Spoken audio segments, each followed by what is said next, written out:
वचन, सत्य वचन, अमर वचन, जीवित वचन, दिव्य वचन, सत्य वचन, अमर वचन, जीवित वचन। साई दा बाबा बनी दा बाबा बगरे सा निरे सा निरे सा निरे सा निरे सा। दिव्य वचन, सत्य वचन, अमर वचन, जीवित वचन, दिव्य वचन, दिव्य वचन।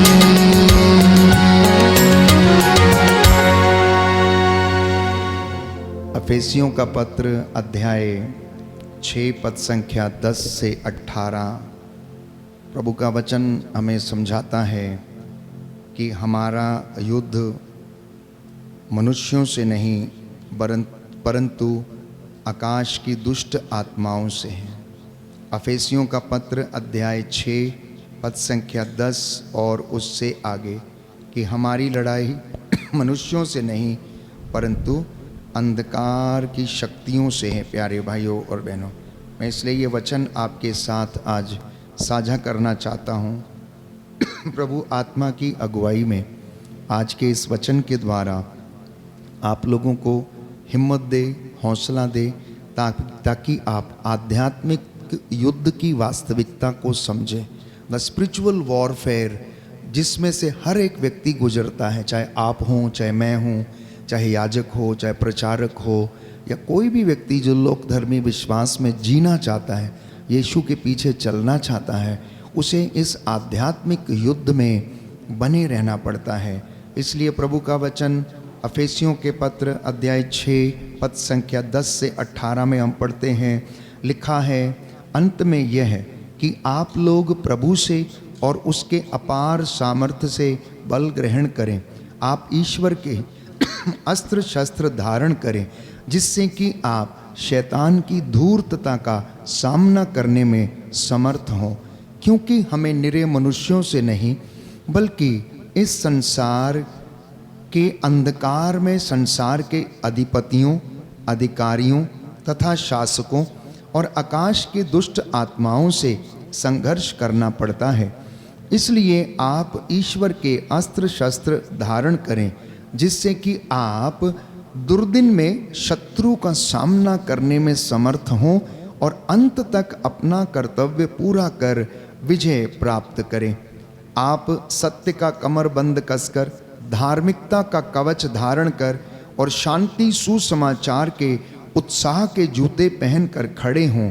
साथ ही विश्वास की ढाल धारण किए रहें, उससे आप दुष्ट के सारे अग्निमय बाण बुझा सकेंगे। इसके अतिरिक्त मुक्ति का टोप पहन लें और आत्मा की तलवार अर्थात ईश्वर का वचन ग्रहण करें। आप लोग हर समय आत्मा में सब प्रकार की प्रार्थना तथा निवेदन करते रहें। आप लोग जागते रहें और सब संतों के लिए विनती करते रहें। आप मेरे लिए भी विनती करें, जिससे बोलते समय मुझे शब्द दिए जाएं और मैं निर्भीकता से उस सुसमाचार का रहस्य घोषित करूं, जिस सुसमाचार का मैं बेड़ियों से बंधा हुआ राजदूत हूं। आप विनती करें, जिससे मैं निर्भीकता से सुसमाचार का प्रचार कर सकूं, जैसा कि मेरा कर्तव्य है। Hallelujah, hallelujah. यीशु की स्तुति हो, यीशु की स्तुति यीशु हो, को धन्यवाद, यीशु को धन्यवाद, यीशु की आराधना हो, यीशु की आराधना हो, यीशु की महिमा हो, यीशु की महिमा यीशु हो, को धन्यवाद, यीशु को धन्यवाद। Hallelujah, hallelujah, hallelujah. हालेलुया। आने वाले कुछ क्षणों के लिए हम इन वचनों को ध्यान से सुनेंगे और मनन चिंतन करेंगे। ये वचन आपके जीवन के सारे बंधनों को तोड़ देगा। प्यारे भाइयों और बहनों, आपके बहुत से रहस्यों को ये उजागर करेगा, आपके बहुत सारी जो शंकाएं हैं उनको दूर करेगा। तो आज प्रभु चाहता है कि आप आध्यात्मिक युद्ध की वास्तविकता को समझें, that you may understand the reality of the spiritual warfare through which every time you are going and you are trying to face that spiritual war।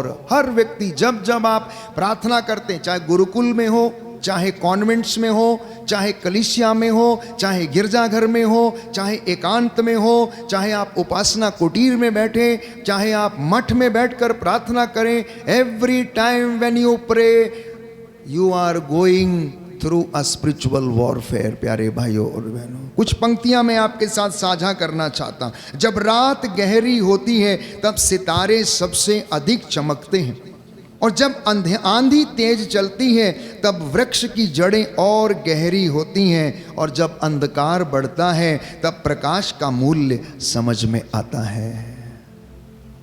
समझ में आया आपको? You may not understand the value of light as long as it is bright day, but as the darkness falls, उसी वक्त हम उस रोशनी के तेज को, उसके मूल्य को समझ पाते हैं।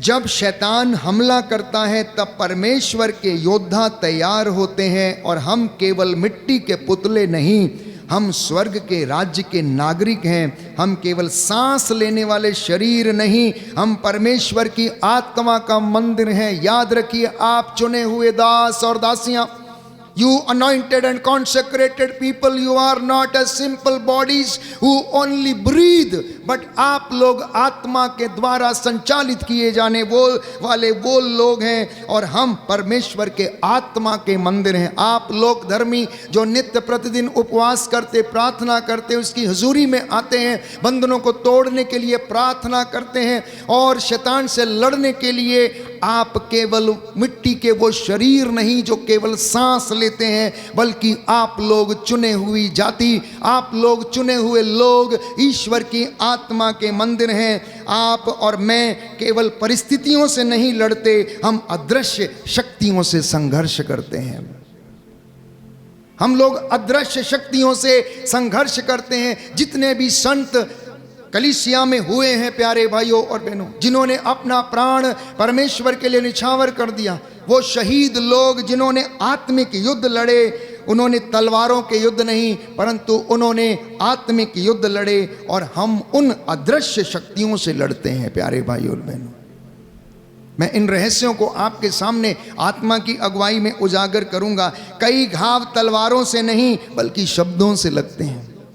कई घाव तलवारों से नहीं परंतु शब्दों से लगते हैं, और कई आंसू दुख से नहीं बल्कि आत्मिक युद्ध में बहते हैं। जब आप मंदिर में बैठते हैं, चर्च में बैठते हैं, प्रभु के सामने बैठते हैं, अनायास आपकी आंखों से आंसू टपकने लगते हैं। आत्मा अंदर ही अंदर, प्यारे भाइयों और बहनों, आंतरिक युद्ध लड़ता रहता है। आपको कुछ सोच आती है, आप कुछ सोचते हैं, आत्मा आपके लिए प्रार्थना करता है। रोमियो के पत्र अध्याय 8 पद संख्या 26 में हम पढ़ते हैं, प्यारे भाइयों और बहनों, प्रभु का वचन हमें समझाता है कि आत्मा ईश्वर के हृदय के रहस्यों की थाह लेता है। इसलिए जब वो प्रार्थना करता है तो प्यारे भाइयों और बहनों, ईश्वर उस प्रार्थना को स्वीकार करता है। मैं पढ़ूंगा, आत्मा भी हमारी दुर्बलता में हमारी सहायता करता है।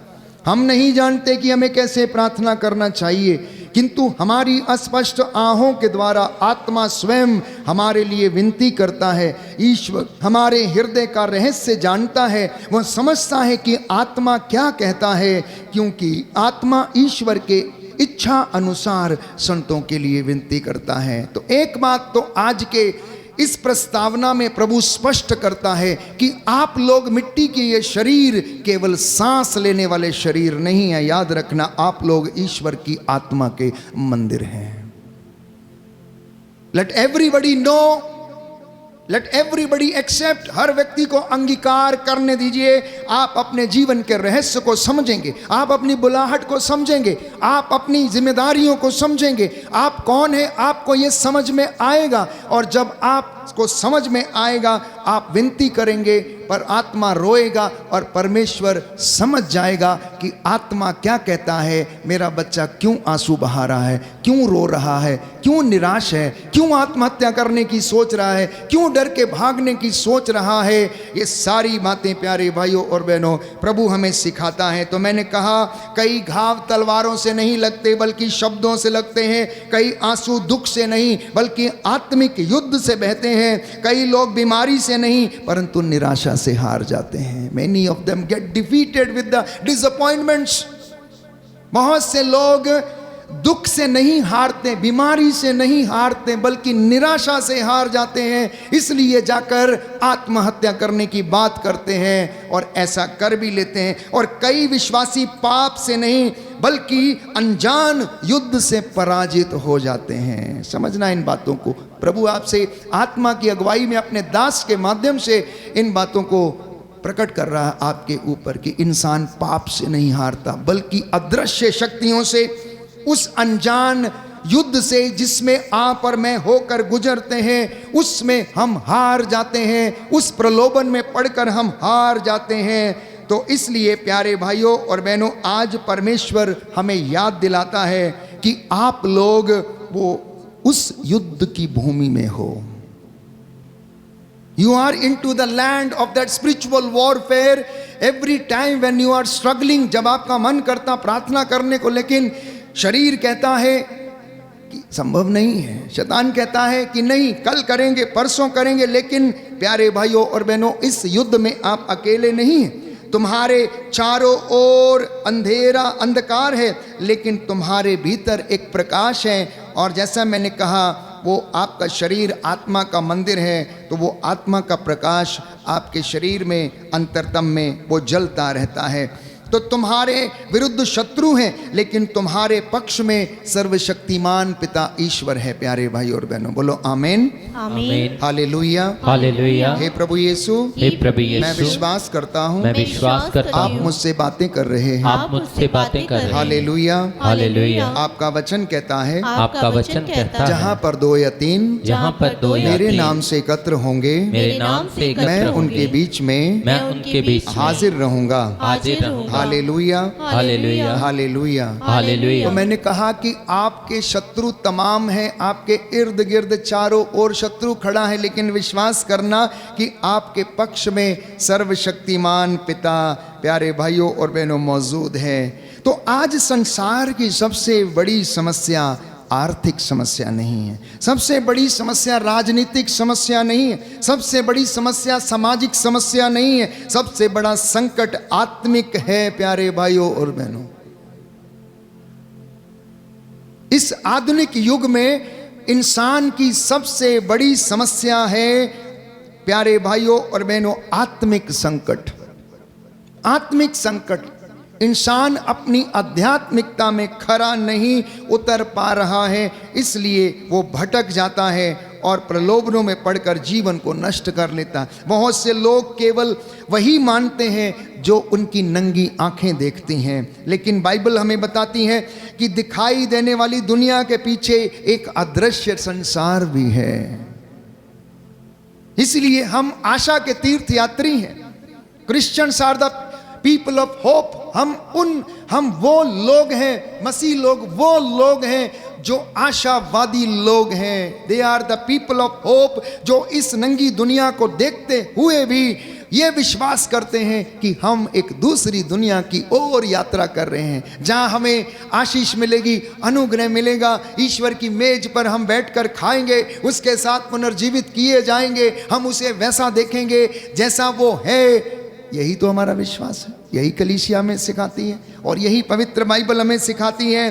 प्यारे भाइयों और बहनों, यही कारण है कि कभी कभी सब कुछ ठीक होते हुए भी मन अशांत रहता है, प्रार्थना करने का मन नहीं करता, आराधना बोझ लगती है। 2 घंटे प्रभु के सामने बिताना कई लोगों को ऐसा लगता है जैसे 10 घंटे बिता दिए, लेकिन वहीं मोबाइल के ऊपर 4 घंटे बिताएगा तो ऐसा लगता है अभी तो 4 ही मिनट हुए हैं, 4 ही मिनट हुए। आराधना बोझ लगती है। जानते हैं क्यों? क्योंकि आध्यात्मिक युद्ध में वो लड़ नहीं पा रहा है, वो जीत नहीं पा रहा है। संसार के प्रलोभन उसको दबाए पड़े हैं, इसलिए कई कलीसियाओं में आराधना नहीं, प्रभु के कई दास प्रभु के पास बैठने को तैयार नहीं, आराधना में समय नहीं बिता पाते। प्यारे भाइयों और बहनों, आराधना में बैठना, आराधना करना, वर्शिप करना, सामूहिक रूप से स्तुति करना, गाना, वर्शिपर बनना, अपने आप में प्यारे भाइयों और एक बहनों एक बहुत बड़ा अनुग्रह परमेश्वर आपको देता है। वो आपके अंदर वो ऐसी ऊर्जा और एनर्जी को इन्फ्यूज करता है जो आपके आत्मिक जीवन को चार्ज करती है। और ये वचन जब आप सुनते हैं आत्मा की अगुवाई में, तो प्यारे भाइयों और बहनों ये आपको हौसला देते हैं। आज आपके कई लोगों के बहुत सारे जो शंकाएं हैं वो दूर होंगी, बहुत से बंधन आपके टूटेंगे, क्योंकि जो आपके मन में हो सकता है आज तक आपने समझा नहीं, आज प्रभु आपको वचन के द्वारा समझाएगा। तो मैंने कहा ऐसी परिस्थिति में आराधना बोझ लगने लगती है, परिवार में बिना कारण तनाव बढ़ता है, विश्वास कमजोर पड़ने लगता है। आखिर क्यों? क्योंकि एक अदृश्य युद्ध चल रहा है, एक स्पिरिचुअल वॉरफेयर उससे होकर गुजरते हैं। घरों में लड़ाई झगड़े क्यों होते हैं? मनमुटाव क्यों होते हैं? समूह में, कम्युनिटी में आपस में मनमुटाव क्यों होते हैं? तो बाइबल कहती है अफेसियों के पत्र अध्याय 6 पद संख्या 12 में मैंने आपके लिए पढ़ा, क्योंकि हमारी लड़ाई निरे मनुष्यों से नहीं, हमारी लड़ाई आकाश की दुष्ट आत्माओं से है, संसार के अधिपतियों से है। इसलिए प्यारे भाइयों और बहनों, आप लोग ईश्वर के अस्त्र शस्त्र धारण करना, ताकि आप शैतान की धूर्तता का सामना करने में समर्थ हो सके। दाहिना हाथ उठाकर मेरे पीछे इस वचन को दोहराना। Hallelujah, hallelujah. प्रभु का वचन कहता है, प्रभु का वचन कहता है, आप ईश्वर के अस्त्र शस्त्र धारण करें, अस्त्र शस्त्र धारण जिससे कि आप शैतान की धूर्तता का शैतान की दूर सामना करने में समर्थ हो, सामना करने में सामर्थ, क्योंकि हमें निरे मनुष्यों से नहीं, क्योंकि हमें निरे मनुष्यों से बल्कि नहीं, इस अंधकार में, बल्कि इस अंधकार में संसार के अधिपतियों, संसार के अधिपतियों, अधिकारियों तथा शासकों और आकाश के दुष्ट आत्माओं से और आकाश के दुष्ट आत्माओं संघर्ष करना पड़ता है। संघर्ष करना पड़ता है। Hallelujah, hallelujah. इसलिए आप ईश्वर के अस्त्र शस्त्र धारण करें, अस्त्र शस्त्र धारण जिससे आप दुर्दिन में शत्रु का सामना करने में शत्रु का सामना समर्थ हो और अंत तक अपना कर्तव्य पूरा कर विजय प्राप्त करें। Hallelujah, hallelujah, hallelujah, hallelujah. तो संत पौलुस अफेसियों को लिखते हुए क्या कहना चाहता है? तुम्हारी समस्या मनुष्य नहीं है। Listen to me carefully. अगर आपका मुझसे झगड़ा है तो इसमें समस्या मेरी नहीं है या आपकी नहीं है। तुम्हारी समस्या केवल परिस्थिति नहीं है। Your situations is not the problem. तुम्हारी समस्या केवल आपकी आर्थिक तंगी या अर्थव्यवस्था नहीं है। इसके पीछे एक संघर्ष है प्यारे भाइयों और बहनों, इसके पीछे एक संघर्ष है। जैसा मैंने कई मर्तबा आपको समझाया और बताने का प्रयास किया कि इंसान के अंदर आत्मा निवास करता है, जो अदृश्य का रूप है प्यारे भाइयों और बहनों, और ये एक शरीर जिसके अंदर आत्मा डाला गया। जैसा कि उत्पत्ति ग्रंथ अध्याय 2 पद संख्या 7 में हम पढ़ते हैं कि प्रभु ने अपना आत्मा उस मिट्टी के पुतले में नथुनों के द्वारा उसके अंदर प्राणवायु फूंक दिया और उसमें जीवन आ गया और वो सजीव प्राणी बन गया और उसके बाद वो जीवन यापन करने लगा। वो आत्मा प्यारे भाइयों और बहनों हमारे अंदर रहता है। तो इसलिए प्रार्थना के माध्यम से, आत्मिक जीवन के माध्यम से, आध्यात्मिक जीवन के माध्यम से अपने शत्रु को पहचानना, अपने शत्रु को पहचानना। Who is your enemy?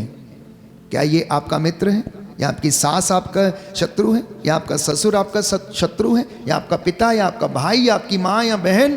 कौन आपका शत्रु है? इसलिए बाइबल कहती है, संत पौलुस लिखता, आत्माओं की परख करना सीखिए, अपने शत्रु को पहचानिए। यूं ही जाकर किसी का सिर मत फोड़ दीजिए, पता लगाइए कि शत्रु कौन है। युद्ध जीतने के लिए पहले शत्रु को पहचानना आवश्यक है, अपने अपोनेंट को पहचानना आवश्यक है। शैतान की सबसे बड़ी चाल यही है कि वह लोगों को यह विश्वास दिला दे कि वह वास्तव में ही नहीं है। हालेलुया।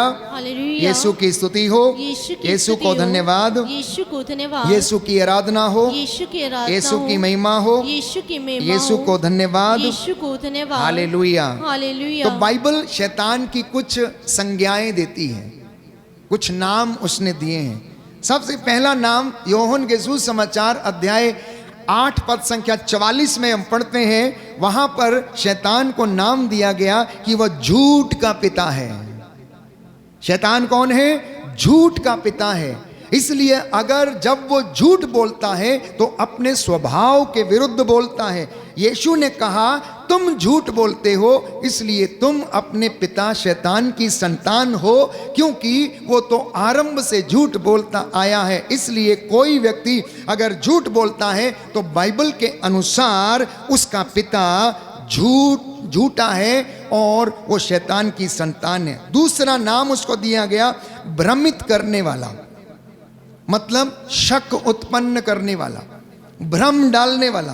तीसरा नाम उसको यूहन्ना की अंजील उसकी 10 बाब उसकी 10वीं आयत, यूहन्ना का सुसमाचार उसका 10वां अध्याय और उसके 10वें वचन में यीशु मसीह ने कहा कि वो चोर है।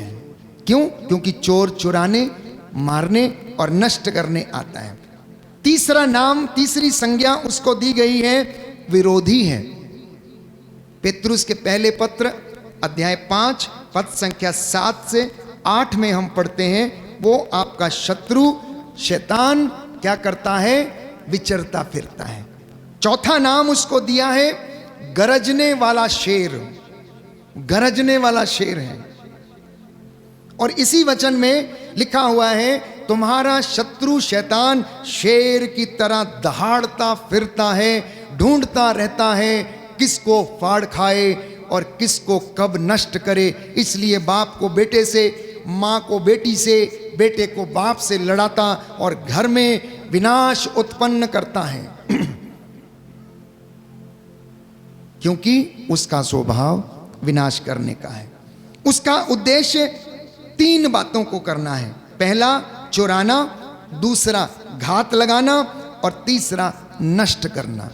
यूहन्ना के सुसमाचार अध्याय 10 पद संख्या 10 के अनुसार एक छोटा सा उदाहरण मैं आपको देना चाहता हूं।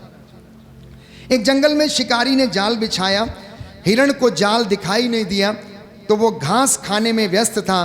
कुछ ही क्षणों में वो फंस गया। जाल दिखाई नहीं देता था लेकिन वास्तविक था। जाल दिखाई नहीं दे रहा था लेकिन वास्तविक था। बस यही सिचुएशन आपके और मेरी जिंदगी में होती है। जाल दिखाई नहीं देता लेकिन वास्तविक है। हो सकता है वो बुराई हमें दिखाई ना दे परंतु वो वास्तविक है। वैसे ही शैतान के जाल दिखाई नहीं देते लेकिन वो वास्तविक हैं। तो ये युद्ध कहां पर होता है? अधिकांश युद्ध मन में होता है, विचारों में होता है। शैतान सबसे पहले विचारों पर हमला करता है और कहता है तुम असफल हो, यू कैनॉट सक्सीड, तुम ये काम नहीं कर सकते, तुम्हें परमेश्वर प्रेम नहीं करता, तुम कभी नहीं बदलोगे, प्रार्थना का कोई लाभ नहीं है, आज नहीं कल कर लेना, परमेश्वर ने तुम्हें छोड़ दिया है। और यही कारण है कि बहुत से लोग परिस्थितियों से पहले अपने विचारों से हार जाते हैं। आज नानी के घर जाना है, आज मौसी के घर जाना है, आज मेरे बहन की शादी है, आज मेरी इसकी शादी है, इसलिए लोग बिना परवाह किए संडे को शादी रचाते हैं और मिस्सा बलिदान छोड़कर शादी में जाते हैं। हमारे नौजवान युवक और युवतियां, यहाँ की हमारे सहयोगी काम करने वाले लोग भी, संडे का कोई फर्क नहीं। और बाइबल कहती है तुम प्रभु का दिन पवित्र रखो। 10 हुक्मों में एक हुक्म है कि प्रभु का दिन पवित्र रखना। अपने आप से पूछना, नौजवान बेटे और बेटियां, अपने आप से पूछना कि क्या वो शादी महत्वपूर्ण है पहले या प्रभु का दिन पवित्र रखना महत्वपूर्ण है। मैं समझता हूं कि अगर वचन को सुनकर जाएंगे, संस्कार को ग्रहण करके जाएंगे, आत्मा आपकी रक्षा करेगा, स्वर्गदूत आपके आगे आगे चलेगा और उस महोत्सव में और उस आपके विवाह उत्सव में ऐसी कोई भी हानि नहीं होगी जिसमें कि शैतान आपको गिरा सके या डिगा सके। इसलिए प्रभु को सबसे पहला स्थान अपनी जिंदगी में देना। सामुएल का पहला ग्रंथ अध्याय 2 पद संख्या 30 में हम पढ़ते हैं, प्रभु का वचन कहता है, जो मेरा आदर करता है मैं उसका आदर करता, जो मुझे तुच्छ जानता है वो भी तुच्छ समझा जाएगा। Whenever you ignore the Lord will ignore you. जब जब हम उसको इग्नोर करते हैं या उसे तुच्छ जानते हैं, वो भी हमें तुच्छ जानता है प्यारे भाइयों और बहनों। इसलिए हम फंदे में पड़ जाते हैं, जाल में पड़ जाते हैं और हम गिर जाते हैं। एक छोटी सी कहानी, 2 कैदी जेल में थे, दोनों एक ही खिड़की से बाहर देखते थे। 2 कैदी जेल में थे, एक ही खिड़की से बाहर देखते थे। एक ने कीचड़ देखा और दूसरे ने सितारे देखे। एक ने कीचड़ देखा, दूसरे ने सितारे देखे। परिस्थिति एक ही थी लेकिन दृष्टिकोण अलग अलग था। परिस्थिति एक ही थी, खिड़की एक थी, लेकिन देखने का नजरिया अलग अलग था। जहां पर एक सितारे देख रहा था और दूसरा कीचड़ देख रहा था। युद्ध बाहर नहीं, हमारे अंदर है, भी हमारे भीतर चलता है। तो प्यारे भाइयों और बहनों, ऐसी परिस्थिति में परमेश्वर के संपूर्ण हथियारों को क्या करना है? अस्त्रों को, शस्त्रों को धारण करना। और 5 प्रकार के अस्त्र शस्त्र परमेश्वर के बाइबल हमें बताती है। सत्य का कमरबंद कसना, धार्मिकता का की झिलम पहनना, शांति, सुसमाचार, उत्साह के जूते पहनना, विश्वास की ढाल लिए रहना और आत्मा की तलवार ईश्वर का वचन लेकर प्यारे भाइयों और बहनों आगे बढ़ना। ये परमेश्वर आज के इस पवित्र दिन में मुझे और आपको आमंत्रित करता है कि हम ऐसा कर सकें। तो ये शैतान के जलते हुए तीरों को बुझा देता है।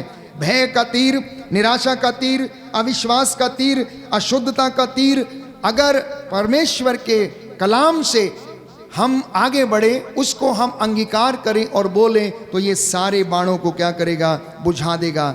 उद्धार का टोप बाइबल कहती है, अर्थात मुक्ति का टोप पहनना और आत्मा की तलवार लेकर आगे बढ़ना। याद करिए, जब यीशु मसीह को परीक्षा लिया गया, यीशु मसीह को प्रलोभन दिया गया, जब वो उपवास कर पहाड़ी से नीचे आ रहे थे, शैतान उनके सामने प्रकट हो गया और शैतान ने प्यारे भाइयों और बहनों उनकी परीक्षा ली। बार बार यीशु मसीह ने क्या कहा? लिखा है, लिखा है, लिखा है। वचन के द्वारा उन्होंने शैतान की धूर्तता का सामना किया और उसे वहां से प्यारे भाइयों और बहनों जाना पड़ा, उसे वहां से जाना पड़ा। तो बाइबल कहती है वचन वो हथौड़ा है जो चट्टान पर पड़ता है तो चकनाचूर कर देता है। वचन वो आग है जो भस्म कर देती है। वचन प्यारे भाइयों और बहनों आत्मा की तलवार है। इसलिए इस वचन को अपने आध्यात्मिक युद्ध में आप लोग इस्तेमाल करना। एक आखिरी वचन में आपके साथ साझा करना चाहता हूं कि प्रार्थना युद्ध भूमि का संचार माध्यम है। प्रार्थना युद्ध भूमि का संचार माध्यम है कि एक तरफ कलीसिया प्रार्थना कर रही थी, दूसरी तरफ पौलुस और सिलास बंदी गृह में बेड़ियों से जकड़े हुए थे और कलीसिया आग्रह के साथ घुटनों पर आकर उनके लिए प्रार्थना कर रही थी। और बाइबल कहती है कि एकाएक प्रकाश चमका और उनकी बेड़ियां ढीली पड़ गईं प्यारे भाइयों और बहनों, और वो वहां से परमेश्वर ने उन्हें आजाद कर दिया। बोलो आमीन, आमीन, हालेलुया, हालेलुया। यीशु की स्तुति हो, यीशु की स्तुति यीशु हो, को धन्यवाद, यीशु को यीशु धन्यवाद, की आराधना हो, यीशु की आराधना यीशु की हो, महिमा हो, यीशु की महिमा यीशु हो, को धन्यवाद, यीशु को धन्यवाद, हालेलुया, हालेलुया, हालेलुया। हालेलुया। तो मैंने कहा आध्यात्मिक जीवन में प्रार्थना युद्ध भूमि का संचार तंत्र है। सैनिक यदि अपने कमांडर से संपर्क खो दे तो उसकी हार निश्चित है। सुनना ध्यान से, उसकी हार निश्चित है। विश्वासी यदि प्रार्थना खो दे तो उसकी आत्मिक शक्ति खो जाना निश्चित है। शैतान को सबसे अधिक भय उस आपकी प्रतिभा से नहीं बल्कि आपकी प्रार्थना से लगता है। Be very careful.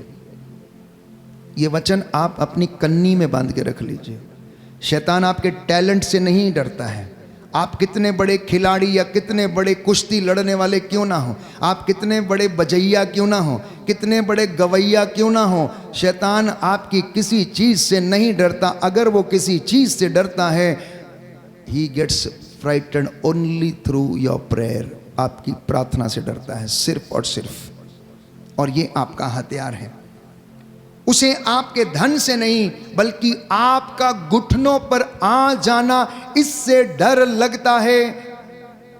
सुनना ध्यान से, मैंने कहा आज परमेश्वर आपके बहुतों के जिंदगी से ऐसी शंकाओं को और बंधनों को, बाधाओं को दूर करेगा कि प्यारे भाइयों और बहनों, आपकी जिंदगी के रहस्य खुलेंगे कि अगर आप शैतान को हराने की सोच रहे हैं, दुष्ट आत्माओं से लड़ने की सोच रहे हैं, तो किसी टैलेंट से नहीं, किसी वरदान से नहीं, परंतु परमेश्वर के सामर्थ्य से। और वो सामर्थ्य आपको मिलेगा जब आप घुटनों पर आएंगे, जब आप परमेश्वर के लिए उत्साह दिखाएंगे, जब आप उसकी हुजूरी में खड़े रहकर उससे आप चार्ज हो जाएंगे और उसका सामर्थ्य आपके अंदर जब काम करने लगेगा, तो शैतान को मालूम है कि प्यारे भाइयों और बहनों, वो आपको हरा नहीं सकता है, इसलिए वो आपसे डरता है। तो मसीह विजय निश्चित है, याद रखना, मसीह विजय निश्चित है। Victory of the Christians are बिल्कुल निश्चित है, बशर्ते कि आप प्रभु के सामने नतमस्तक हो जाना। शैतान शक्तिशाली है लेकिन सर्वशक्तिमान नहीं है। शैतान शक्तिशाली है लेकिन सर्वशक्तिमान नहीं है। उसके विषय में बाइबल कहती है प्यारे भाइयों और बहनों कि परमेश्वर ने 1/3 स्वर्गदूतों को, जिन्होंने ईश्वर के विरुद्ध विद्रोह किया, उनको धरती पर पटक दिया और ऐसे स्वर्गदूतों को उसने अंधेर कोठरी में बांधकर न्याय के दिन के लिए रख छोड़ा है। लेकिन यीशु मसीह, प्यारे भाइयों और बहनों, बाइबल कहती, प्रकाशना ग्रंथ में हम पढ़ते हैं अध्याय 2 पद संख्या 18 और उससे आगे कि मैं मर गया था, मैं जीवित हो गया हूं। और बाइबल कहती है यीशु मसीह आदि अंत, अल्फा ओमेगा, सदा एक रूप बना रहने वाला परमेश्वर है। प्रथम और अंतिम वो कहता है मैं हूं। अध्याय 42 यशायाह नबी का ग्रंथ पद संख्या 22, मैं प्रभु हूं, मेरे सिवा कोई दूसरा नहीं है। प्यारे भाइयों और बहनों, मैंने कहा शैतान शक्तिशाली लेकिन सर्वशक्तिमान नहीं। वो शेर के जैसा है लेकिन शेर नहीं है। वो शेर के जैसा है। बाइबल में क्या लिखा? पेतरुस के पहले पत्र अध्याय 5 पद संख्या 7 और उससे आगे, आपका शत्रु शैतान शेर की मानिंद, मतलब शेर के जैसे दहाड़ता फिरता। शेर नहीं है वो, उसकी शक्ति सीमित है। Remember, his power is limited. यीशु ने क्रूस पर पहले ही विजय प्राप्त कर ली है। तो क्रूस केवल प्रेम का प्रतीक नहीं, यह विजय का झंडा है। याद रखना, क्रूस केवल प्रेम का प्रतीक नहीं है, यह विजय का झंडा है। खाली कब्र केवल पुनरुत्थान की कहानी नहीं है, यह शैतान की हार की घोषणा है।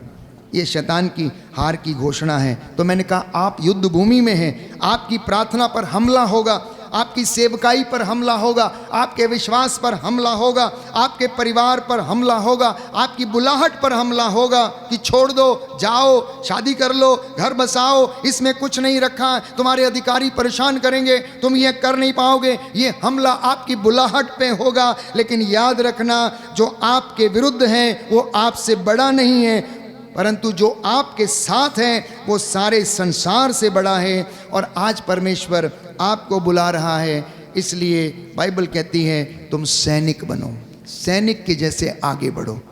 सैनिक, प्यारे भाइयों और बहनों, आपको पता है सैनिक की विशेषता पता है आपको? सैनिक की विशेषता कैसी है? सैनिक जो अपनी कमर में जो बेल्ट बांधता है, इतनी टाइट बेल्ट बांधता है कि उस बेल्ट के ऊपर वो पानी, खाने की चीज़ें, अपनी पिस्टल या अपना वो छोटा सा चाकू, उसमें वो उसको रख के, कोई भी आप उसकी बेल्ट में हाथ तक नहीं डाल सकते, इतनी टाइट होती है वो कमर। सैनिक की जो कमर में जो बेल्ट डालता है, जो लोग इस काम में रह चुके हैं, इस प्रोफेशन में रह चुके, उनको पता है कि एक सैनिक की बेल्ट का कितना महत्व है। उसकी टोपी, उसके जूते और उसकी बेल्ट का महत्व क्या है, ये केवल सैनिक जानता है प्यारे भाई और बहनों, दूसरा कोई नहीं जानता है। इसलिए जब उसको दीक्षा दी जाती है तो उसको ये चीज़ें प्रदान की जाती हैं, और जब उसको सस्पेंड किया जाता है तो ये चीज़ें उससे ले ली जाती हैं। इसलिए वो अपनी टोपी उतार के नीचे रखता, बेल्ट खोल के डाल देता है सामने, क्योंकि ये उसका अधिकार है। इसी अधिकार के तहत वो ये सारे कामों को करता है तो परमेश्वर प्यारे भाइयों और बहनों मुझे और आपको वो अधिकार आत्मा में प्रदान करता है। इसलिए अंतिम क्षणों में मैं आपसे आज चंद बातें कहना चाहता हूं कि शैतान की युक्तियों से सावधान रहिए।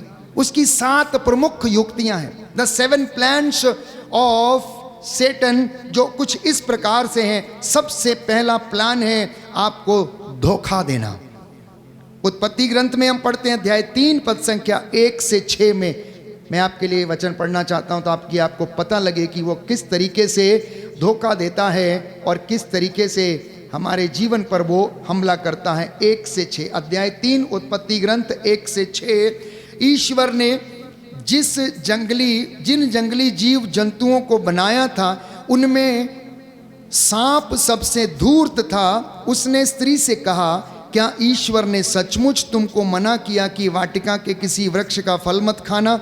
स्त्री ने सांप को उत्तर दिया, हम वाटिका के वृक्षों के फल खा सकते हैं, परंतु वाटिका के बीचों बीच वाले वृक्ष के फलों के विषय में ईश्वर ने यह कहा है, तुम उन्हें नहीं खाना, उनका स्पर्श तक नहीं करना, नहीं तो मर जाओगे। सांप ने स्त्री से कहा, नहीं, तुम नहीं मरोगी। ईश्वर जानता है कि यदि तुम उस वृक्ष का फल खाओगे तो तुम्हारी आंखें खुल जाएंगी, तुम्हें भले बुरे का ज्ञान हो जाएगा और इस प्रकार तुम ईश्वर के सदृश बन जाओगे। अब स्त्री को लगा कि उस वृक्ष का फल स्वादिष्ट है, वह देखने में सुंदर है और जब उसके द्वारा ज्ञान प्राप्त होता है तो वह कितना लुभावना है। इसलिए उसने फल तोड़ा, खाया, उसके पास खड़े अपने पति को भी उसमें से दिया और उसने भी खा लिया।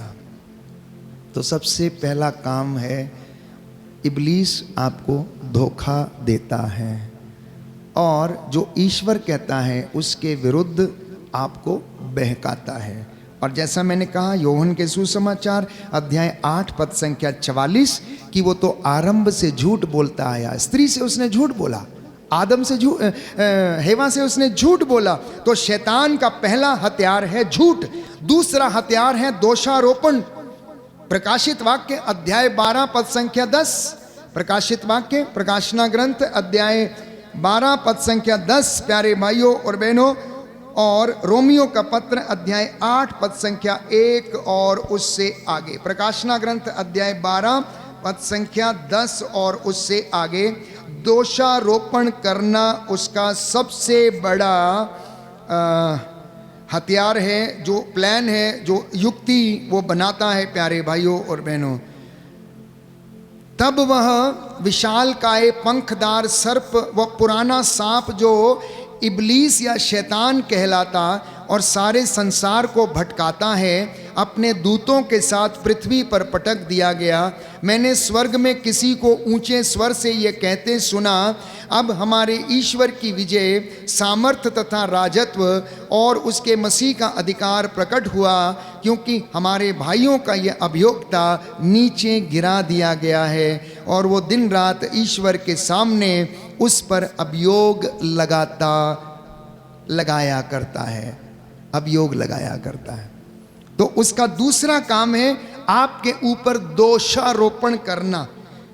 रोमियो के पत्र अध्याय 8 पद संख्या 1 और उससे आगे इस वचन में हम पढ़ेंगे कि वो किस तरीके से संत पौलुस हमें बताता है कि दोष लगाता। जो लोग ईसा मसीह से संयुक्त हैं उनके लिए अब कोई दंडाज्ञा नहीं है, क्योंकि आत्मा के विधान ने जो ईसा मसीह के द्वारा जीवन प्रदान करता है मुझको पाप तथा मृत्यु की अधीनता से मुक्त कर दिया है। Hallelujah, hallelujah. यीशु की स्तुति हो, यीशु की स्तुति हो, यीशु को धन्यवाद, यीशु को यीशु धन्यवाद, की आराधना हो, यीशु की यीशु की महिमा हो, यीशु की महिमा यीशु हो, को धन्यवाद, यीशु को धन्यवाद। Hallelujah, hallelujah, hallelujah, hallelujah, hallelujah. Hallelujah. उसका तीसरा जो षड्यंत्र है, तीसरा प्लान है भय उत्पन्न करना।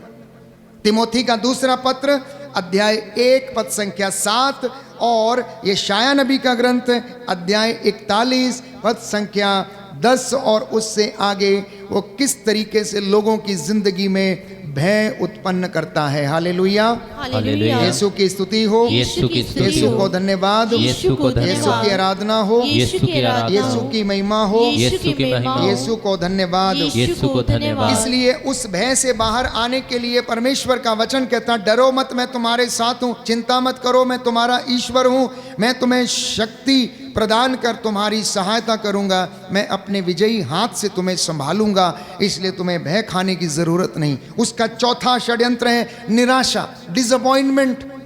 डिसअपॉइंटमेंट, तुम नहीं सफल हो सकते, तुम गा नहीं सकते, तुम आराधना नहीं कर सकते, तुम वर्शिप नहीं कर सकते, तुम नहीं ये काम नहीं कर सकते।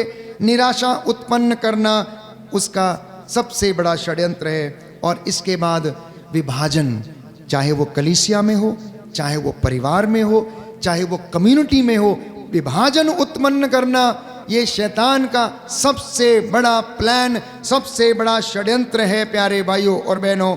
और पांचवा, चीजों से समझौता कर लेना, बुराई से समझौता कर लेना, पाप से समझौता कर लेना। और इसके बाद आध्यात्मिक आलस्य, आध्यात्मिक आलस्य, स्पिरिचुअल लेजीनेस, स्पिरिचुअल लेजीनेस।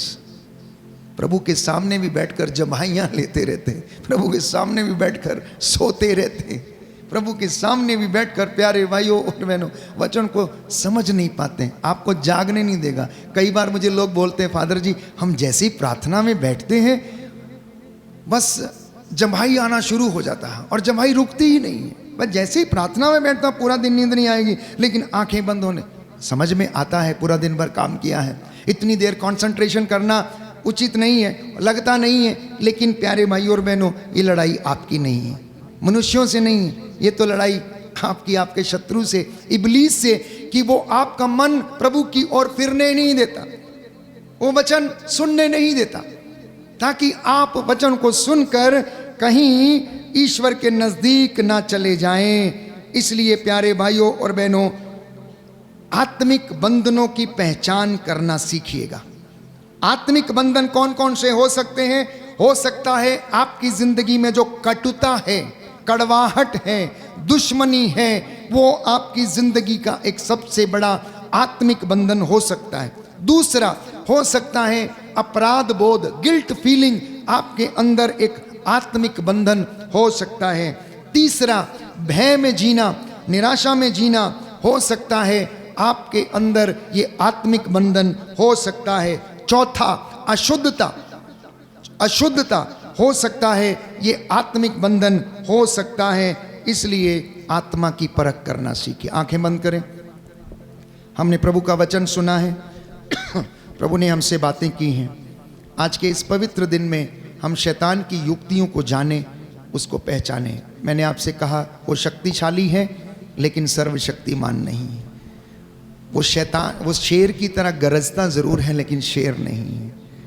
इसलिए प्यारे भाइयों और बहनों, याद रखना कि आप केवल मिट्टी के वो पुतले नहीं जो केवल सांस लेते हैं, परंतु परमेश्वर ने आपको चुनी हुई प्रजा बनाया और उसने कहा कि क्या तुम नहीं जानते कि तुम्हारा शरीर पवित्र आत्मा का मंदिर है।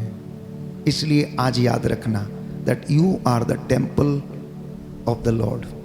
आप वो शरीर हैं जिसमें आत्मा निवास